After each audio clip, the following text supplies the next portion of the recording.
Halisi ya maandalizi mmeiona kwa upande wa TanTrade, wana asilimia zaidi ya 85, tunashukuru sana.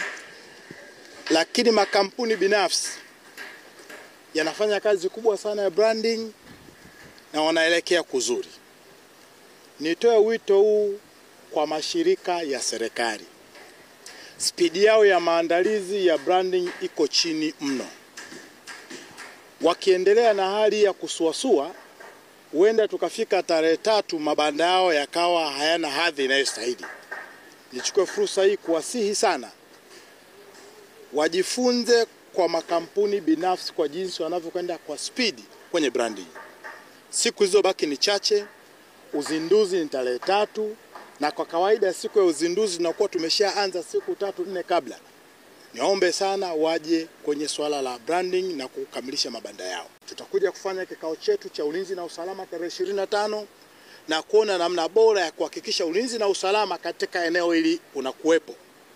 Tutakuwa na kamera za kutosha zitakazo kuwa zinatunza kumbukumbu. Kwa ukiingia Sabasaba na tabia zako za ukibaka tutakuwa tumekwisha kuona na tutakukamata.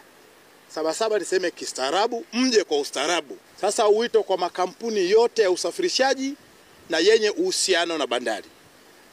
Kuanzia hivi sasa ninavyosema, hatuhitaji kuliona roli lolote likiwa limepaki kwenye maeneo yanayokaribiana na Sabasaba.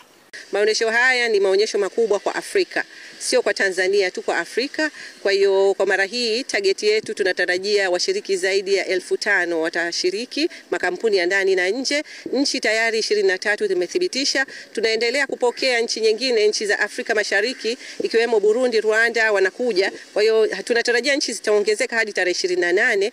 Lakini pia kwa upande wa maandalizi, kama mlivyoona, tayari maandalizi yanaendelea, asilimia zaidi ya 85 tayari maandalizi kwa upande wetu, na kwa upande wa makampuni binafsi na wao wanakamilisha branding, na tunafurahia kuona kuna ushindani mkubwa wa brand makampuni, na tunatarajia zoezi la ujaji watakuwa wanajaji, mchuano utakuwa mzuri sana kwa sababu kila mmoja amejitahidi kufanya branding yake vizuri katika ushindani wa banda bora.